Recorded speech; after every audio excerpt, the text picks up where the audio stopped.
ya que también malingasa el mga vivientes de la ciudad de Zamboanga acerca el mga seguidos incidente de tiro que a principio del domingo madrugada. Este después un 22 años jovencito nombrado como si Al Rasher Aidal, residente del Baluasen Grande, el que na biktima ali parte na Cali Veterans. Na follow-up investigation del Police Station 6 na Tetuan, tiene asigun que hace na pelea entre otro grupo por causa na mujer. El principio del incidente ali na un bar na Tetuan.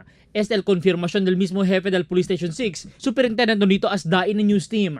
Si Asdai habla que este palang el motibo kaya pwede sila mira na asunto del kaso. Siendo el sospechoso asigun ya busca tiempo para manbalos con el biktima. Iya man tiempo con nila aliparte na un fast food. Abiso de Asdai con el mga jóvenes que evita con este klase de mga pelyahan entre grupo lang. Siendo takeda sangrino el simple alegría. Tiene asigun bastante pulis y militar na compound del un mall na Tetuan, donde pirmi tiene taman pelyahan entre el mga jóvenes. Precura asigun sila man kwento na management para arregla kwantos mga asunto de seguridad para hindi mas replika pa el insidente. Ya asi klaro si Asdai, kaya mediante kaya sabi sila el causa del insidente.